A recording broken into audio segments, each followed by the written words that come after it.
tardes, mi nombre es Nicolás López. Hoy voy a hablarles sobre el resumen de la práctica de laboratorio. Esta práctica de laboratorio consiste en analizar diferentes tipos de materiales sometiéndolos a distintos tipos de ensayos. Bueno, ¿qué queremos hallar en estos materiales? Queremos ver su comportamiento, tanto como su comportamiento queremos hallar su esfuerzo máximo. Queremos ver su modo de elasticidad, que es muy importante a la hora de ensayar un material, también su deformación unitaria. A continuación seguiremos con la práctica. Las propiedades mecánicas de un material son aquellas que afectan a la resistencia mecánica y a la capacidad de los materiales cuando se les aplica una fuerza. Es decir, las propiedades mecánicas son las propiedades que posee un material relacionadas con su capacidad de transmitir y resistir fuerzas o deformaciones. Son de suma importancia ya que los materiales destinados a productos de ingeniería deben tener una resistencia mecánica óptima para ser capaces de trabajar bajo diferentes fuerzas o cargas mecánicas. Bueno, ya en lo que se refiere a los objetivos de la presente práctica de laboratorio, diremos que el objetivo general fue determinar el desempeño mecánico de distintos elementos sometidos a distintas pruebas de resistencia. Para los objetivos específicos, diremos que el primero es someter una serie de elementos de distinto material y distintas dimensiones a ensayos de tracción, compresión y flexión. Para el segundo objetivo específico, tendremos que fue realizar el cálculo del esfuerzo máximo, deformación unitaria máxima y módulos de elasticidad donde fue posible para cada uno de los elementos en cada uno de sus ensayos respectivos. Y por último, realizar el diagrama de esfuerzo versus deformación unitaria para los ensayos de tracción y compresión y los diagramas de cortante y momento flector para las pruebas o ensayos de flexión. A continuación se definirán unos conceptos que son claves para el entendimiento de este tema, como por ejemplo, punto de excedencia. Es el instante en el cual se pasa de la zona elástica a la zona plástica. Zona elástica. Define la sección en la cual el elemento sometido a esfuerzo podrá volver a sus dimensiones originales. Gráficamente se comporta de forma lineal. Zona plástica. Será la zona para la cual las deformaciones son permanentes y una vez se quite la carga aplicada, sus dimensiones se verán definidas por la línea paralela al rango elástico trazada desde la curva hasta el eje X. Bueno, aquí tenemos un ejemplo claro de la representación gráfica de dichos conceptos anteriormente. Bueno, la tensión es un esfuerzo al cual se somete un elemento del cual las cargas van hacia afuera. Por el contrario, la compresión es un esfuerzo al cual las cargas van hacia adentro, hacia el centro del elemento. Ahora el cizallamiento o esfuerzo por cortadura satisface que son cargas paralelas, opuestas y van también en un eje diferente. El esfuerzo tanto para la tensión como para la compresión está dado por la carga sobre el área transversal. Bueno, otro concepto que tenemos es el momento de inercia. El momento de inercia es ese punto del elemento en el que más tiene resistencia al giro. El módulo de elasticidad, la constante propia de cada material, es la pendiente de la zona elástica y se calcula como esfuerzo versus deformación unitaria. Ok, y en este punto les vamos a explicar básicamente cuál fue la metodología utilizada para el presente laboratorio. Vamos a decir que es de tipo cuantitativa, ¿verdad? Teniendo en cuenta que todos los análisis y resultados dependen pues del análisis de los diagramas, de las gráficas y de los cálculos obtenidos para esfuerzo, módulos de elasticidad, entre otras cosas. Vamos a decir que se utilizaron dos máquinas o dispositivos. Por un lado, la máquina universal de ensayos, que nos va a permitir realizar ensayos de flexión, de tracción y de compresión. Y por otro lado, la prensa hidráulica, en su sección que nos permite calcular compresión y su sección que nos permite calcular flexión. Listo. Como se dijo, dichos ensayos fueron realizados en diferentes elementos de diferente material y además de diferentes dimensiones. Tendremos por un lado los del concreto permeable en su forma de prisma y de cilindro. El prisma utilizado para la flexión y el cilindro utilizado para el ensayo de compresión, ambos fallados en la prensa hidráulica, la cual nos otorgaba dos valores. Uno de carga máxima aplicada y por otro lado de esfuerzo máximo registrado. Ya para los otros materiales que tendrían menores dimensiones, estos fueron fallados en la máquina universal. Tendremos una lámina de balso para el ensayo de flexión, 2 prismas de balso de la misma sección transversal pero de diferente longitud, uno para compresión, otro para tracción, y 2 cilindros o varillas, una de aluminio como podemos ver en la imagen y otra de bronce. Para la máquina universal, decir que esta nos otorgaba un conjunto de datos, entre 3000 o 5000 datos, los cuales contenían, por un lado, carga en cada instante y por otro lado, deformación total. Con dichos datos y trabajando en Excel, llegamos a los diagramas que les vamos a mostrar más adelante de esfuerzo contra deformación unitaria. La deformación unitaria calculada como la deformación total dividida entre la longitud inicial del elemento y el esfuerzo, que como ya se dijo, se calcula como de carga entre área.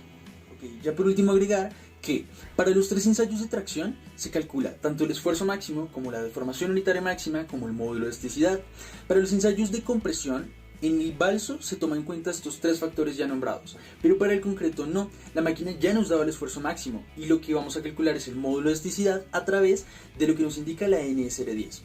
Y por último, en lo que se refiere a los esfuerzos de flexión, decimos que para ambos casos no se calcula el módulo de elasticidad ni las deformaciones, sino que nos concentramos en los esfuerzos, calculando primero el momento flector máximo y realizando también el diagrama de cortante, para posteriormente utilizarlo en la fórmula calculando momento de inercia, centroide y por último, ahora sí, los esfuerzos máximos de tensión y compresión en cada uno de los elementos. En cuanto al ensayo de tracción para el balso, tenemos que sus dimensiones son de 1.5 por 1.5 por 18, las mediciones son en centímetros, y su área transversal es de 2.25 centímetros al cuadrado. La velocidad de deformación a la cual fue sometida fue de 1 milímetro por minuto y tenemos que la falla fue muy cerca al agarre, por lo tanto se debe a la compresión de las pinzas y no por una falla a tracción. Bueno, aquí tenemos el diagrama de tracción del balso. Como se puede dar cuenta, el punto aproximadamente de la cedencia es de 0.006 y 0.3 en el eje ordenado. El esfuerzo máximo es de 0.498 megapascales. La deformación unitaria máxima o punto de ruptura es de 0.152 y el módulo de elasticidad es de 0.16 gigapascales.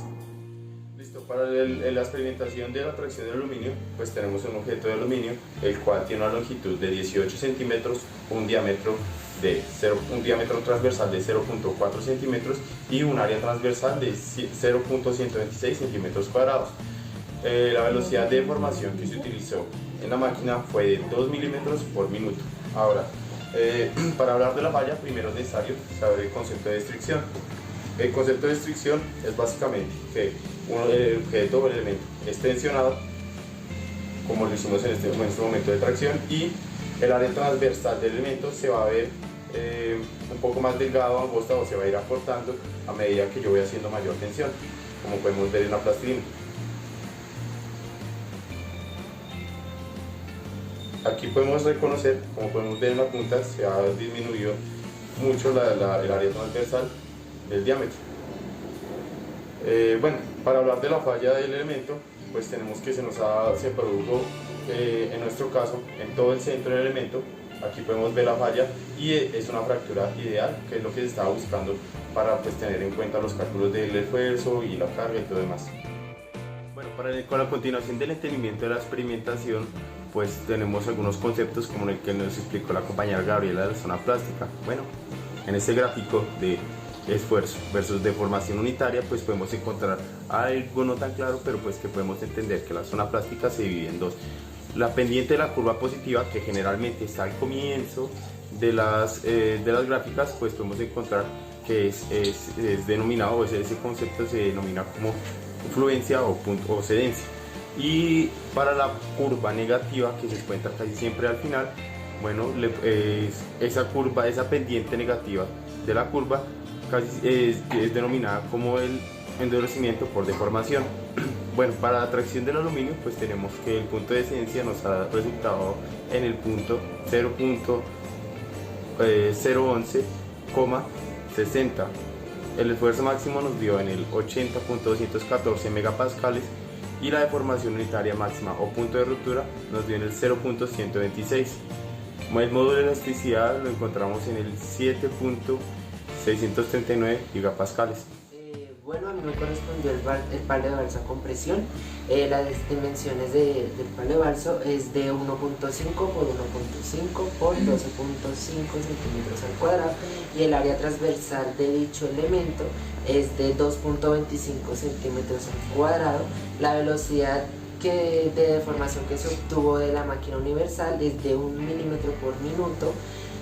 La falla del palo de balso, como se observa en la imagen, se produjo en la parte superior, cerca del apoyo que se podría afirmar que es un aplastamiento. De acuerdo al gráfico de esfuerzo versus deformación unitaria, el punto de excedencia, como se ve en la imagen, en el eje X y en el eje Y, es de en el X 0.008 y en el eje Y es de 3,4. El esfuerzo máximo es de 5.271 megapascales. La deformación unitaria máxima o punto de ruptura es de 0.069 o 0.07. Es esta parte, el módulo de elasticidad es de 0.0042 gigapascales para esta parte del palo de balso. Ok, y en este punto les vamos a explicar básicamente cómo se llega a los diagramas de cortante y momento flector para el caso específico del balso. Vamos a partir del siguiente esquema. Decimos que había 8 centímetros entre ambos apoyos y que la carga se ejercía justo en la mitad de estos dos. Esto nos simplifica bastante los cálculos porque podemos decir que la magnitud de ambas reacciones será de 278 newtons, es decir, la carga divide la mitad y pues obviamente con el sentido contrario. Vamos a realizar solo los cortes 2 y 3 teniendo en cuenta que el 1 y el 4 pues nos va a dar todo 0. Para el corte 2, este es el intervalo del corte. Decimos entonces que la reacción A tiene un momento que va a favor de las manecillas del reloj, por lo tanto negativo. Esta es la distancia hasta el corte para calcular el momento y decimos que el momento flector lo vamos a suponer positivo, teniendo en cuenta la dirección del corte. Luego de resolver las operaciones y despejar, decimos que el momento flector responde a esta ecuación. Y para llegar al cortante vamos a aprovechar la propiedad que estos dos comparten, y es que al derivar el flector podremos llegar al cortante, que en este caso sería de 278 newtons para el corte 2. Para el corte 3 partimos de lo que se tenía anteriormente, ¿verdad? Y vamos a agregar ya pues lo que generaría la siguiente carga, que son los 556 newtons multiplicados por la distancia al corte, que sería de x menos 0,065 metros. Luego de resolver las operaciones correspondientes y de despejar el momento flector, tendríamos que este responde a la siguiente ecuación: de menos 278 newtons x más 29,19 newtons metro. Y si realizamos lo mismo que en el punto anterior para hallar el cortante, tendríamos que el cortante en el corte 3 equivale a menos 278 newtons. Básicamente este es el proceso que también se utiliza para el ensayo a flexión del concreto. El método es el mismo. Obviamente los resultados diferentes, pero este no se va a realizar teniendo en cuenta que es un poco más largo y dispendioso. Pero básicamente estos serían los cálculos. Y bueno, ya en lo que se refiere al diagrama del cortante para el balso, vamos a decir que tiene la siguiente forma, donde podemos evidenciar que en el punto A se ejerce la reacción en A, en el punto B cae por la fuerza que ejerce la máquina de 556 newtons, permanece constante hasta el punto C, donde podemos apreciar la reacción en B, volviendo a cero. Bueno, y en este punto podemos afirmar que el diagrama de momento flector va a tener la siguiente forma, donde podemos evidenciar los cálculos que se realizaron con anterioridad. Aquí en el corte 1 y en el corte 4 podemos darnos cuenta que el momento flector tiene una magnitud de 0. Obtuvimos dos funciones de recta con pendientes opuestas, cosa que corresponde con el triángulo que se forma aquí en el medio, y además podemos evidenciar que el momento flector máximo para el balso tiene una magnitud de 11,2 newtons metro. Para el caso del cortante y el momento flector del concreto, decimos que este es el diagrama que se utilizó. Es un poco, digamos, más complejo que el del balso, teniendo en cuenta que las distancias entre apoyos y reacciones, pues todas son diferentes entre sí. Además, tener en cuenta que son dos lugares en los cuales se ejerce la carga. Del diagrama de cortante, de lo que se refiere al concreto, decimos que tiene la siguiente forma. De aquí, resaltar que los puntos A y D serían aquellos en los cuales se encuentran los apoyos o las reacciones, mientras que los puntos B y C son los lugares en los cuales se resulta ejerciendo la carga. Y el siguiente será entonces el diagrama del momento flector para el concreto.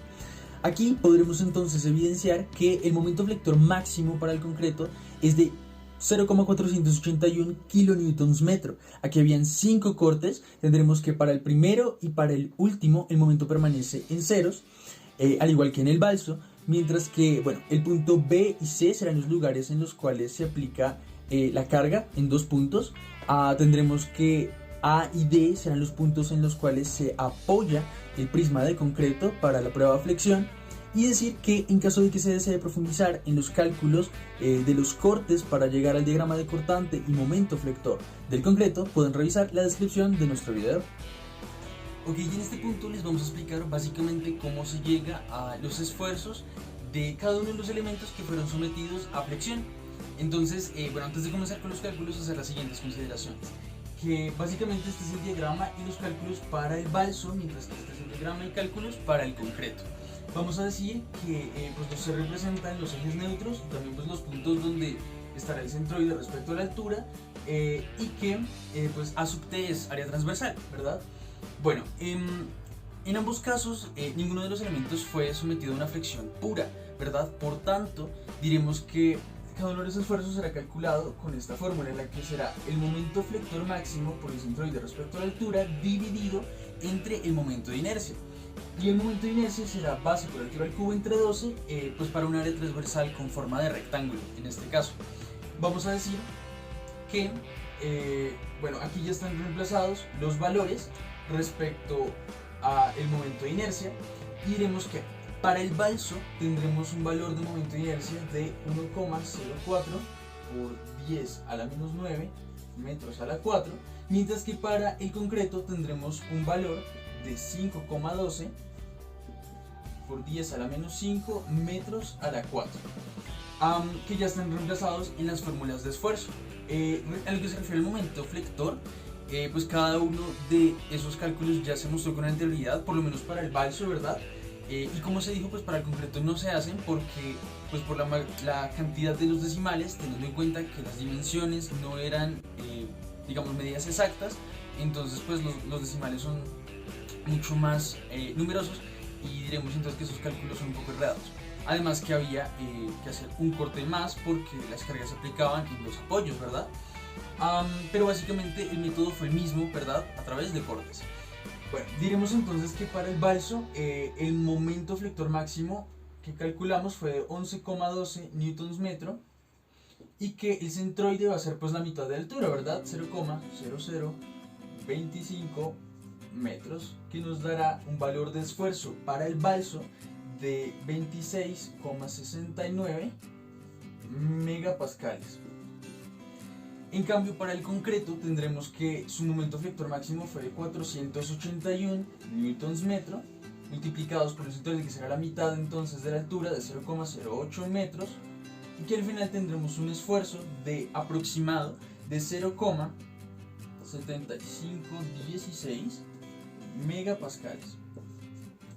En ambos casos, y ya para finalizar, tener en cuenta que obviamente esta es la magnitud de los esfuerzos máximos a tensión y compresión en cada una de las caras, teniendo en cuenta que es máximo, ¿verdad?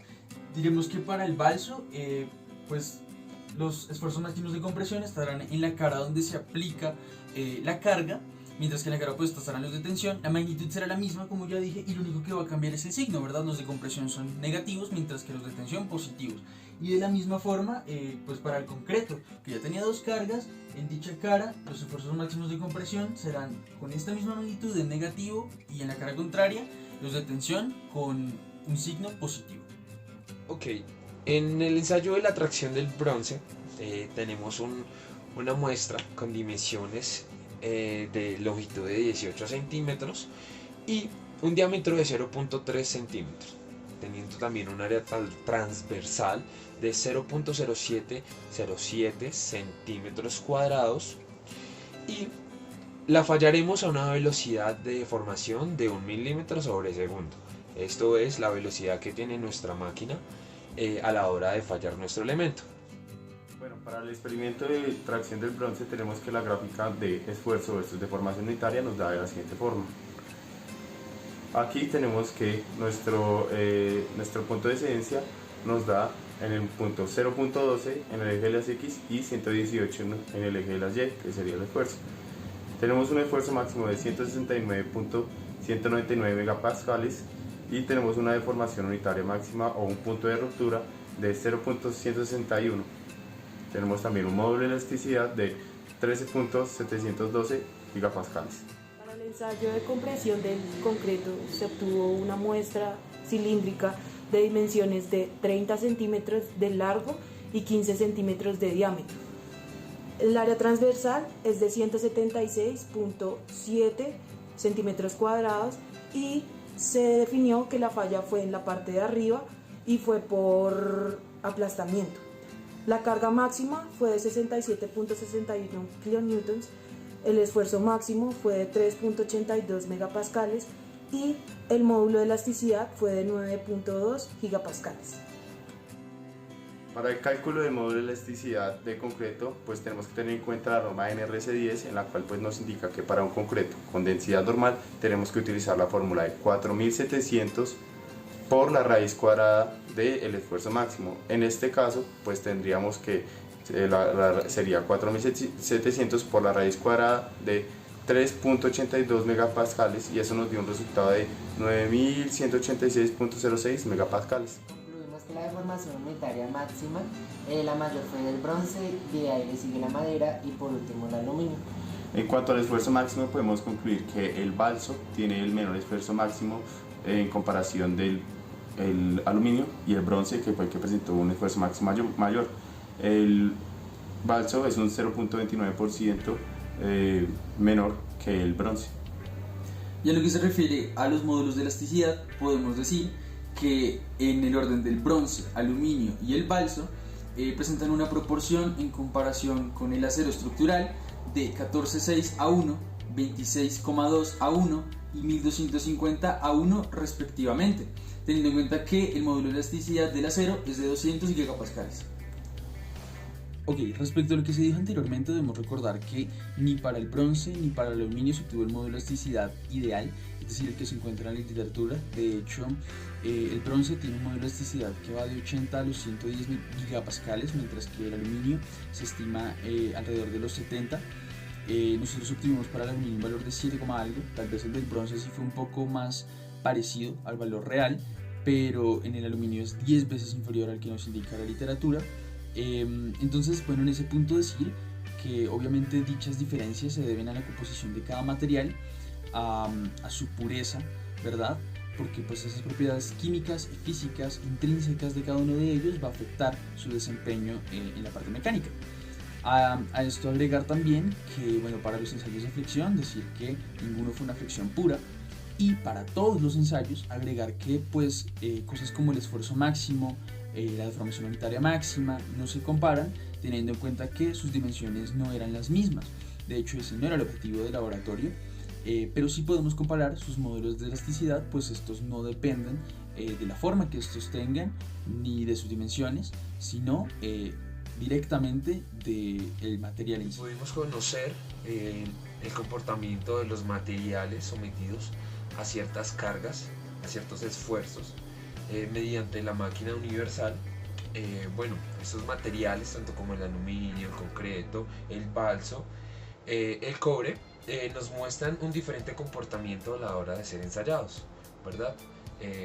Esto pues a nosotros como ingenieros nos da a conocer el comportamiento que tienen estos materiales a la hora de trabajarse con esfuerzos, ¿verdad?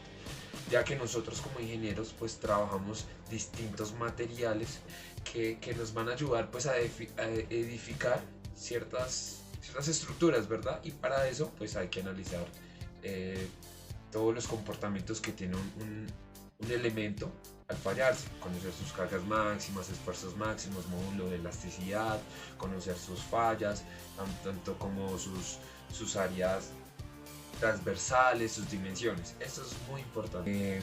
Y ya, esto como conclusión en esta práctica de laboratorio. Muchísimas gracias por su atención. Hasta luego.